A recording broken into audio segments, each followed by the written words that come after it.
안녕하세요. 수학 익힘책 첫 시간입니다. 1단원 세 자리수 수학책으로 첫 시간 공부를 하고 왔죠. 오늘은 첫 시간 문제를 풀어보기 전에 1학년 때 배웠던 수, 한 자리수, 두 자리수에 대해서 한번 복습을 해보는 문제를 먼저 풀어보도록 하겠습니다. 여기 보시면 수학 익힘책 5쪽에 세 문제가 나와 있습니다. 1학년 때 배웠던 문제들이니까 지금 풀지 않은 친구들은 잠시 영상을 멈추고 마저 문제를 푼 다음에 다시 재생을 눌러주세요. 다 풀어보았나요? 그러면 한번 같이 보겠습니다. 1번 문제를 보면 수 모형을 보고 네모 안에 알맞은 수를 써 넣으세요 하는 문제입니다.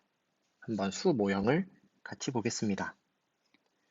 우리가 배웠던 심 모형이네요. 심 모형이고, 그럼 여기 있는 모형은 어떤 모형일까요? 네, 잘 알고 있듯이 1 모형입니다. 심 모형이 하나, 둘, 셋, 넷. 그리고 1 모형이 하나, 둘, 셋, 넷, 다섯, 여섯, 일곱, 여덟, 아홉. 이런 숫자를 우리 뭐라고 부를까요? 네, 맞습니다. 49라고 합니다. 그럼 오른쪽 수 모형도 한번 보겠습니다. 심 모형이 하나, 둘, 셋, 넷, 다섯, 여섯 개 있고요. 1 모형이 하나, 둘, 셋. 이런 숫자를 무엇이라고 부를까요? 맞습니다. 63이라고 쓸 수 있겠죠. 2번 문제는 우리 규칙 또 1학년 때 배웠을 거예요. 규칙에 대해서 물어보고 있는데요. 38, 39 사이에는 어떤 규칙이 있을까요? 네, 1만큼 더 커졌죠. 그럼 39에서 여기 빈칸까지도 1만큼 더 커져야 합니다.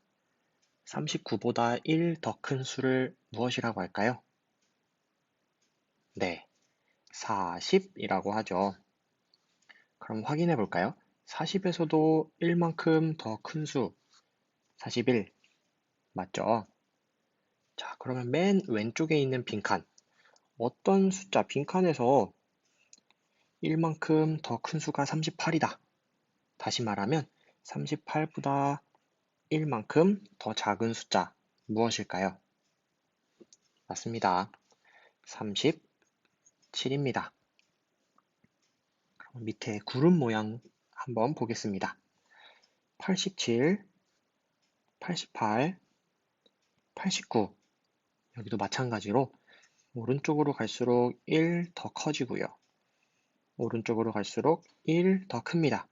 그러면 89보다 1만큼 더 큰 숫자는 무엇일까요? 맞습니다. 90이죠.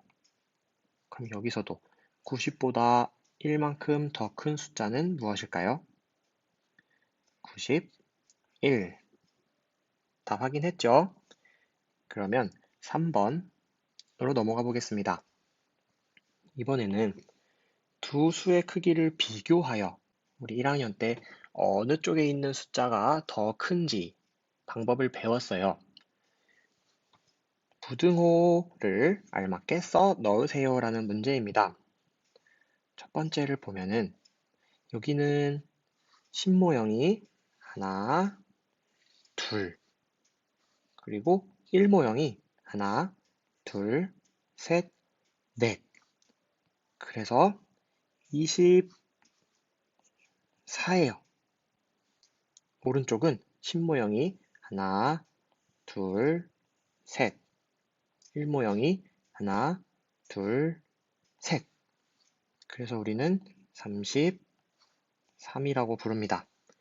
우리가 어떤 숫자가 더 큰지 비교할 때 무슨 모형이 더 많은지를 먼저 확인했었죠? 네, 맞습니다.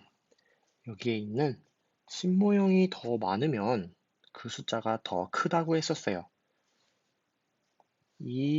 24보다는 30 33이 더 큽니다. 그러면 33이 더 크다는 거 어떻게 표시할 수 있을까요? 네, 33 쪽으로 입을 벌린 부등호를 그려주면 됩니다. 오른쪽 문제를 한번 보겠습니다. 여기도 수 모형이 있는데요. 신 모형이 하나, 둘, 셋, 넷. 오른쪽도 하나, 둘, 셋, 넷. 신 모형의 개수가 4개와 4개로 같아요. 이럴 때는 무엇을 확인하면 된다고 했었나요? 맞습니다. 1모형의 개수를 확인하면 됩니다. 왼쪽에는 1모형이 하나, 둘, 3개 있고요. 오른쪽에는 하나, 둘, 셋, 넷, 5개 있습니다. 그래서 왼쪽 숫자는 43이고 오른쪽 숫자는 45예요. 43과 45. 어느 쪽이 더 크다고 말할 수 있을까요? 네, 오른쪽 45가 더 크기 때문에 오른쪽으로 입을 벌린 부등호를 그려주면 됩니다. 이렇게 우리 1학년 때 배운 내용을 잠깐 복습해 봤는데 다 기억나고 어렵지 않죠? 그러면 본격적으로 오늘 배웠던 수학 10쪽, 11쪽 내용을 한번 풀어보도록 하겠습니다. 이 팀책 6쪽이랑 7쪽을 아직 풀지 않은 친구들은 영상을 잠깐 멈추고 다시 열심히 풀어본 다음에 다시 영상을 재생해 주세요. 네, 다 풀어보았나요? 그러면 1번 문제부터 같이 살펴보겠습니다. 보면 구술의 수를 네모 안에 써 넣으세요. 구술을 일일이 하나씩 세는 방법도 있겠지만 너무 개수가 많아요. 그럴 때는 한 묶음이 몇 개인지를 살펴보면 됩니다. 한 묶음에는 하나, 둘, 셋, 넷, 다섯, 여섯, 일곱, 여덟, 아홉, 열. 한 줄에 10개씩 들어있네요. 그러면 그 10개씩 묶음이 1개, 2개, 3개, 4개, 5, 6, 7, 8, 9. 10개씩 묶음이 총 9개 있었습니다. 그리고 하나씩 있는 낱개가 하나, 둘, 셋, 넷, 다섯, 여섯, 일곱, 여덟. 그러면 10 묶음이 9개 있고요. 낱개가 8개 있는 이 숫자는 무엇이라고 나타낼 수 있을까요? 네, 98이라고 쓸 수 있습니다. 자, 가운데 있는 그림도 한번 보겠습니다. 여기도 한 묶음은 10개씩 들어있네요, 구슬이. 하나, 둘, 셋, 넷, 다섯, 여섯, 일곱, 여덟, 아홉.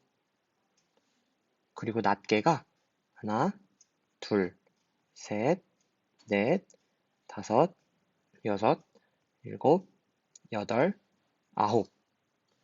그러면 10개짜리 묶음이 총 9개 있고요. 낱개가 9개 있는 아까보다 1개가 더 늘어난 99개입니다. 그러면 한번 맨 오른쪽에 있는 그림을 한번 볼게요. 여기도 마찬가지인데 여기는 아까보다도 더 가득 찬 느낌이네요.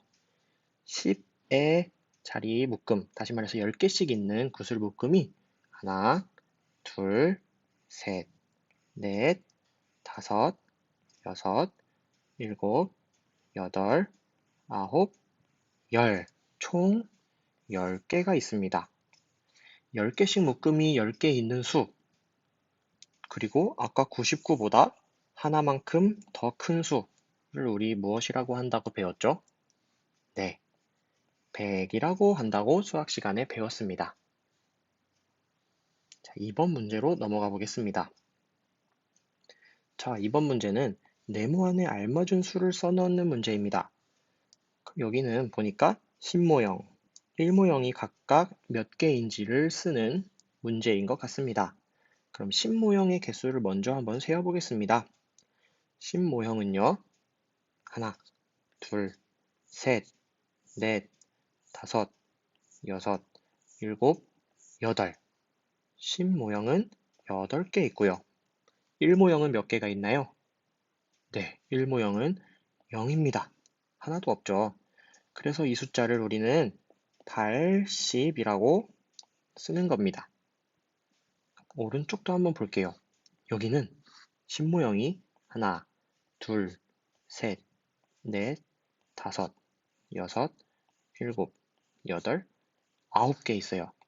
신모형은 9개, 일모형은 네, 마찬가지로 1개도 없습니다. 그러면 이런 신모형이 9개 있고 일모형이 1개도 없는 숫자 무엇이라고 할까요? 맞습니다. 90이라는 숫자로 쓸 수 있습니다. 그럼 이번에는 왼쪽 밑에 있는 수 모형을 한번 세어보겠습니다. 신모형, 마찬가지로 신모형만 있고 일모형은 없네요. 신모형은 하나, 둘, 셋, 넷, 다섯, 여섯, 일곱, 여덟, 아홉, 열. 신모형은 10개 있고요. 일모형은 아까 말했듯이 1개도 없습니다. 10모형이 10개, 1모형이 없는 10이 10만큼 있는 이 숫자를 우리는 100이라고 합니다. 그럼 100을 나타내기에 우리 수학 시간에 선생님이 너무 신모형의 개수가 많기 때문에 우리가 새로 만든 것이 하나 있다 했어요. 네, 맞습니다. 바로 100 모형입니다.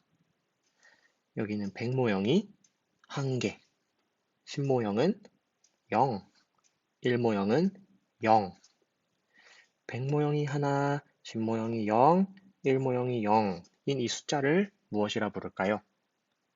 마찬가지로 100이라고 부릅니다. 이렇게 100을 나타낼 때는 신모형이 10개 있습니다 라고 이야기해도 되지만 100 모형이 1개만 있어도 100을 나타낼 수 있습니다. 자, 7쪽을 한번 보겠습니다. 3번 문제를 보면은 마찬가지로 빈칸에 알맞은 수를 써 넣는 문제입니다. 95, 96, 그리고 빈칸, 98, 빈칸, 빈칸. 규칙을 찾았나요? 네. 이렇게 한 칸씩 갈수록 숫자가 1만큼 커집니다. 95보다 1 큰 수는 96, 96보다 1 큰 수는 97, 97보다 1 큰 수는 98, 98보다 1 큰 수는 99. 그러면 99보다 1 큰 수는 네, 100입니다. 그러면 밑에 문제도 한번 보겠습니다. 50, 60, 70, 빈칸, 90, 빈칸. 규칙을 찾았나요? 50에서 60으로 몇만큼 커졌나요? 10만큼 커졌습니다. 60에서 70으로도 10만큼 커졌습니다. 그럼 70에서 10만큼 더 큰 이 숫자는 무엇일까요? 80입니다. 80에서 10만큼 더 크면 90 맞고요. 마지막으로 90에서도 10만큼 더 큰 이 숫자 무엇이라고 할 수 있을까요? 맞습니다. 100입니다. 4번 문제를 한번 보겠습니다. 네모 안에 알맞은 수를 써 넣으세요 라는 문제인데요. 이번에는 숫자가 20, 40, 60, 80, 그리고 빈칸입니다. 여기서도 한번 규칙을 찾아봐야겠죠. 여기서 알 수 있는 규칙은 20에서 40으로 한 칸 가면서 얼마만큼 커졌을까요? 네, 20만큼 커진 숫자입니다. 40에서 60도 20만큼 커진 숫자고요. 60에서 80도 20만큼 커진 숫자입니다. 그러면 마찬가지로 규칙에 따라서 80에서도 20만큼 커진 숫자를 여기 빈칸에 적어줘야 하는데요. 그 숫자는 무엇일까요? 네, 맞습니다. 100이라고 적을 수 있습니다. 그러면 밑에 글씨를 써볼 건데요. 80보다 얼마만큼 더 큰 수가 얼마이라고 할 수 있을까요? 위에 그 그림을 보면 알 수 있죠. 80보다 20만큼 더 큰 수는 바로 100입니다. 자, 마지막으로 5번 문제를 한번 보겠습니다. 가장 많은 돈을 가지고 있는 친구를 찾아서 동그라미 표하세요 라는 문제인데요. 가장 간단하게 생긴 예소리의 동전을 한번 보겠습니다. 예소리 동전은 우리가 평상시에도 많이 사용하는 100원짜리 동전입니다. 100원짜리 동전이 하나 있을 때, 다시 말하면 수 모형, 100 모형이 하나 있을 때 우리는 그 숫자를 무엇이라고 부를까요? 네, 그 숫자를 우리는 100이라고 부릅니다. 그 다음 혜련이의 경우에는 우리가 평상시에 자주 쓰진 않지만 1원이라는 동전이에요. 1원짜리 동전인데 1원짜리 동전을 몇 개 가지고 있는지 한번 세어보겠습니다. 하나, 둘, 셋, 넷, 다섯, 여섯, 일곱, 여덟, 아홉, 열, 열하나, 열둘, 열셋, 열넷, 열다섯, 열여섯, 열일곱, 열여덟, 열아홉, 스물, 스물하나, 스물둘, 스물셋, 스물넷, 스물다섯, 스물여섯, 스물일곱, 스물여덟, 스물아홉, 서른. 1원짜리 동전이 30개 있어요. 다시 말하면 우리 수모형에서 1모형이 30개 있을 때 우리 어떤 숫자라고 쓰고 읽었는지 기억나나요? 네, 맞습니다. 바로 30이라는 숫자입니다. 예솔이는 100원을 가지고 있고 혜련이는 30원을 가지고 있습니다. 마지막으로 예준이의 동전을 한번 살펴보겠습니다. 예준이의 동전은 두 종류로 구분이 되어 있네요. 우선 10원짜리 동전이 몇 개인지 한번 살펴볼게요. 하나, 둘, 셋, 넷, 다섯, 여섯, 일곱, 여덟. 10원짜리 동전은 일단 8개가 있습니다. 1원짜리 동전은 몇 개가 있을까요? 하나, 둘, 셋, 넷, 다섯, 여섯, 일곱, 여덟, 아홉, 열. 열하나, 열둘, 열셋, 열넷, 열다섯, 열여섯, 열일곱, 열여덟, 열아홉. 얘는 19개가 있습니다. 그럼 얘는 다시 말해서 수 모형, 길쭉한 신 모형이 8개 있는 거고요. 작은 1 모형이 19개 있는 상황이에요. 우리 근데 물론 이걸 다 더해서 구해도 되지만 우리 수학 시간에 1 모형이 너무 많을 때 1 모형 몇 개를 신 모형으로 바꿀 수 있다고 했을까요? 네, 맞습니다. 1 모형 10개를 신 모형 하나로 만들면 간단하다고 했어요. 그러면 10개 한번 모아 보겠습니다. 하나, 둘, 셋, 넷, 다섯, 여섯, 일곱, 여덟, 아홉, 열. 얘네들은 사라집니다. 얘네들은 사라진 대신에 여기에 뭐가 하나 더 생길까요? 얼마짜리 동전이 생길까요? 10원짜리 동전이 하나 더 생깁니다.